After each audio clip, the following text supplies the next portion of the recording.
Return of the King. It's time to start captaining Mo Salah again. Welcome to the Gianni YouTube show. Hope you guys are well. Yes, Mo Salah is absolutely flying. 31 points in his last 2 game weeks. We're going to do a bit of a stats deep dive on him. But we're going to be previewing the game week in general. We're going to look at captaincy, midfield options are plenty, and of course, fixture swings, both for those on a wildcard and those not on a wildcard. We got to take note. So, shall we kick off with the big man himself, Mo Salah? If you wildcarded early, you probably bought Mo Salah in a few weeks back. You've been absolutely rewarded, or maybe you just owned him anyway. But big numbers he's put up. Has he played that well? I'm not so sure he has. I'm not sure Liverpool are playing that well. But in the last 2 game weeks, we have seen 4 goals, 2 of which were penalties. We've seen 6 bonus points, 31 FPL points. The numbers are absolutely there for him. And even when we look at the non-penalty expected goal involvement, right? So we take away the fact, he's got lucky, he's had 2 pens. Take them away. And then we compare all midfielders. He's top for non-penalty XGI. Last 2 game weeks. Chris Wood's come out on top with 1.75 XGI. Then we've got Isak and Visser. And at number 3, we've got Mo Salah. 1.22 XGI. Souček is 5th in that list. So Mo Salah, even without his pens, he's still getting those big chances. Yeah, sure, game state's important. And, one of those big chances was his goal, his 2-0 goal at the 97th minute against Everton. But he finds ways of getting points. As I said, I don't think he's played that well. Liverpool have struggled at times against 10 men of Everton or against Brighton in the first 40 minutes. But when we look at the fixtures coming up and we look at the potential captaincy on Mo Salah, boy, there's a lot to love. And for me, I'm wildcarding to accommodate him. If you don't own him, I think you got to get on Mo Salah now. And you're going to seriously consider him for captaincy. So we'll talk more about captaincy on Mo later. By the way, when we're looking at Liverpool, Tsimikas, we've got to look at Tsimikas. So if we look at the average position map here of Tsimikas, we can see he's kind of playing where you'd expect him to. Now, the beauty of Tsimikas is he shares set pieces because he's left-footed. Klopp likes the outswinging corners. So while Szoboszlai has taken loads of Trent set pieces, he's not really taken the set pieces of the left-footed option, whether that's Robertson or Tsimikas. We've seen against Everton, Tsimikas on some of those set pieces, slightly higher than Trent. Some might be worried that he came off at 61 minutes. I'm fine with that.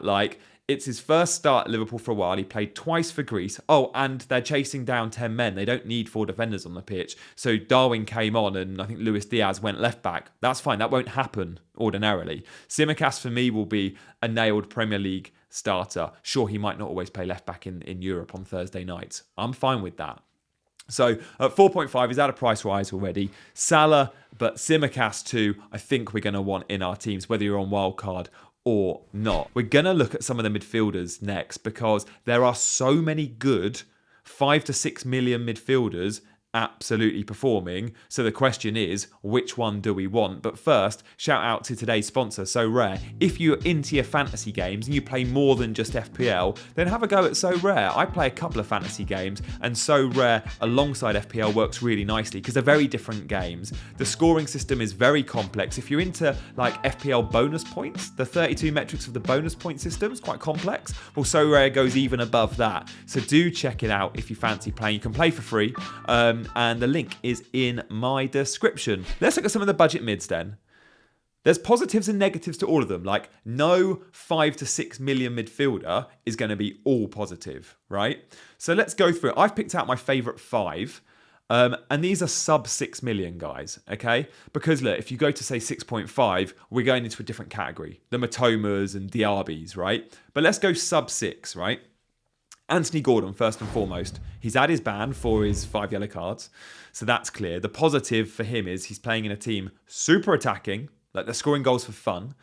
And Anthony Gordon is confident. And when Anthony Gordon is confident, he plays with a little bit of swagger, right? We saw it at times at Everton. When they were struggling, he was the main man. But now he's playing in a team with better players around him. They're clicking, and Gordon looks like a pro. In the under-21s this summer, I think Gordon got player of the tournament. He is clearly a baller.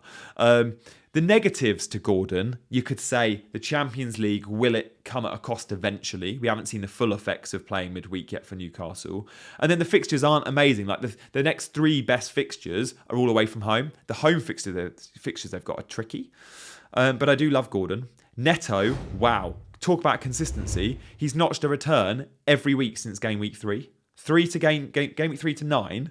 Like, even if it's a 4 or 5 pointer, he finds a way of getting a return. He's the main man for Wolves. The problem with Wolves is they just don't score that many goals.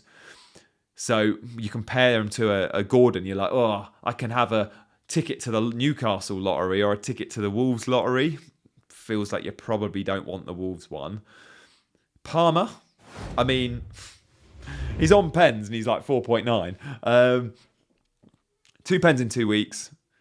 Great penalty record, by the way, because he scored a few in like the under-21s and stuff. The form's there. At times, sort of like a false 9 alongside Sterling on the right. They're interchanging between the two in the last game against Arsenal. But proper baller. I don't think he's going to be nailed for 90 much. I think we'll see a lot of early subs, but that's okay. He's Chelsea's standout player at the moment, Palmer. The fixtures, however, are terrible. I'm maybe looking to go to a 6.5 mid and then down to a Palmer in a few weeks' time. The wildcard shout of the 5 is at Brighton, and it's a Brighton midfielder not named Matoma, because remember, we're looking at a lower budget here. Adringa's proper cheap. He's played 90 minutes in the last 2. Did play for the Ivory Coast in the internationals, but he's kind of a bench player for them, so he had a little bit of a rest, although he did travel. I think he got like 24 minutes across their 2 games. The fixture's there for Brighton. If you want to cover that Brighton attack, and you can't afford Matoma, and you maybe don't want a João Pedro, you could look at a fun Adringa punt. But he is a rotation risk, despite playing 90 in the last 2. Although with Solly March out, that right-hand side does feel a little bit safer for him. But of course, Ansu Fati can come in and play there. And then another option for you, the 5th option in this budget midfield category is Souček. Souček's playing number 10. Last couple of weeks, played number 10. Now, that's great. And remember, when Souček first came to West Ham, he scored 10 goals in his first season, playing in that advanced midfield role. Problem is, when he's considered a front 3 player, he doesn't play 90. That's the problem. And we've seen like subbed off at around the hour mark, then again at 75 minutes in the last 2 games. So I'd be sceptical there for longevity. And could Kudus come into that team? West Ham has spent big money on him. Surely Souček would be the one to drop out to accommodate him. Like, you're not dropping Jared Bowen or even Antonio, I don't think, anytime soon. So, look, we're spoilt for choice. How many of us can accommodate one of those players? Well, if you're on a wild card, you're probably looking at 1. You're probably not looking at more than that. Palmer's the cheapest of the lot and possibly my favourite. But Gordon, I think, right here, right now, is the best option. And maybe Palmer in a few weeks. But look, there's so many good options in midfield, but there's so many good options at a few select clubs. So I want to just load the fixture ticker now. So Aston Villa, only halfway up the ticker, but if we were to take the next 3 weeks, Aston Villa would be right at the top of the fixture ticker because those fixtures are so nice. It's Luton and Fulham at home, wedged between an away trip to Nottingham Forest. So big questions coming up in FPL this week. Let's address 2 or 3 of them around the major clubs with good fixture swings. And the question is, how many of each of those assets do you need at Arsenal, Villa, Brighton? So Aston Villa, I think you need 2, if not 3. Like, Cash and Watkins are going to be in everyone's team. And I can't really argue against them. Like, I can't tell you, look at Pau Torres instead, or don't go Watkins, go Diaby.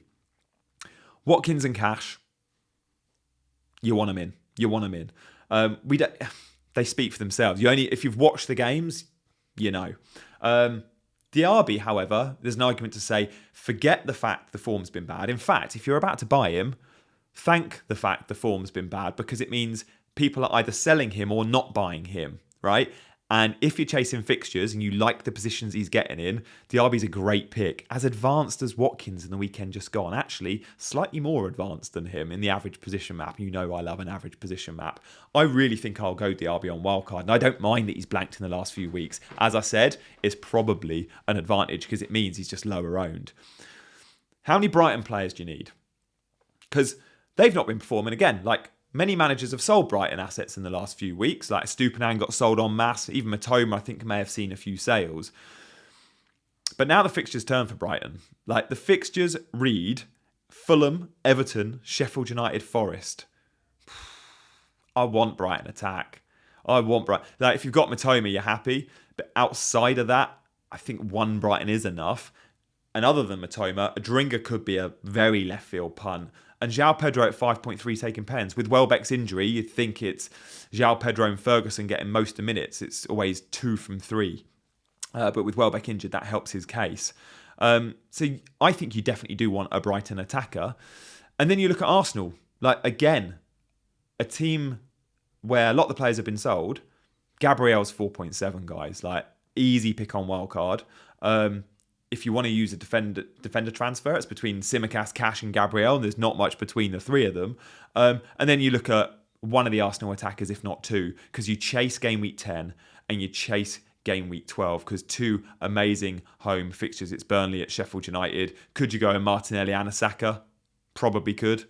Like, you might go Odegaard, Saka. I mean, Martinelli's cheaper, 7.7 versus the other two guys at 8.5. I still like Saka as my number 1 midfield pick there, even if he does give a few of the penalties to his mates.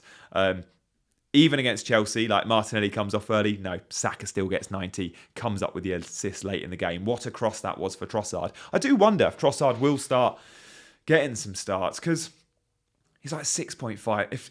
If Trossard can start games, huge value.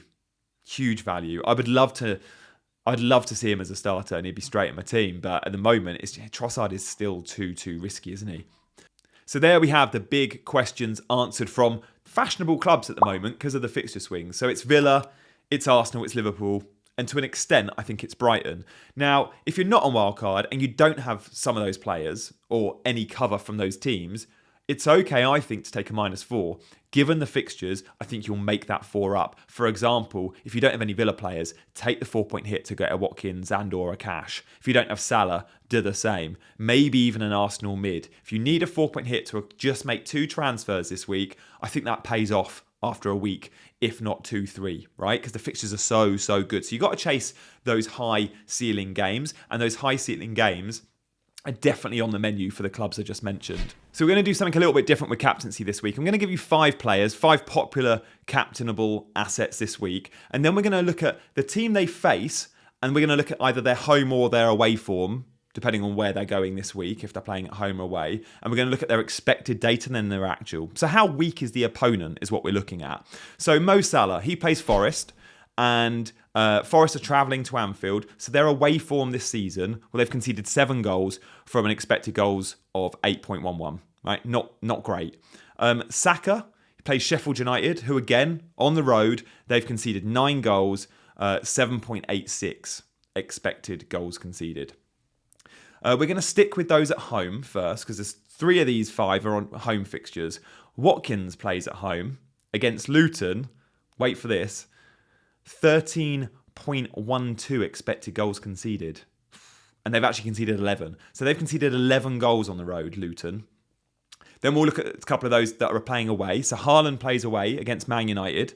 Man United at home have conceded 7 goals from an expected goals of 7.12, about par. And Son, well, Crystal Palace at home at Selhurst Park, and we know this, I always say this, and this backs it up, they're good. 3 goals conceded at home from an expected goals of 4.84. So what does this tell us? Well, straight away, I think we can rule out Son. Like, I don't like backing against Crystal Palace at Selhurst Park. So I'm ruling out Son. And given the fixture and the unpredictable nature of the Manchester derby, I'm ruling out Haaland. So I'm looking at the 3 home assets this week. 3 players with good home fixtures. Saka plays Sheffield United. Salah plays Forest. Watkins plays Luton. Now, this data suggests the weakest opponent is Luton by a country mile.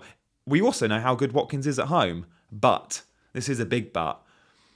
Salah in the last couple of weeks, I can't deny his routes to points just feel so broad. And Forest have just conceded 2 goals to Luton themselves at home. Forest aren't as defensively sound as I thought they were. Like, we were all back Turner last week for a clean sheet, didn't we? So for me, it will go probably down to the wire between the 3 guys at home. I like them all. There's positives to all of them. And I'll update you all on my team selection video where I'm heading. Because look, on my wildcard, I'm going to be owning all 3 of those. And I'll show you my team on Friday or maybe Thursday's video, my team selection and that final wildcard draft. So stay tuned for that one. Guys, if you want to know how I've done in the last week, yeah, bit of a red arrow. We can see here my current rank. It's fallen big time, hasn't it? Like a couple of weeks ago, I had that 1 week where I got 112 points. I was on something, I don't know, around 160k in the world, I think. I was really happy. And I've just had a couple of big fat red arrows. But with the wildcard, I'm hoping to right some wrongs. So fingers crossed for a good week. Let me know in the comments if you've enjoyed this video. Do hit that like button as well. The likes really help the algorithm, guys. So hit the like, and if you're not already subscribed, please do consider subscribing. And one final plug from me. I've also got a members platform. So if you want to join my WhatsApp group, you can by becoming an Ultras member or be a squad member and get priority in all of the comments to these videos with thorough answers from me. But for now, guys, I'll see you in a couple of days for my team selection, locked in, I hope, wildcard and captaincy decision. Thanks for watching. Take care, and I'll see you very soon.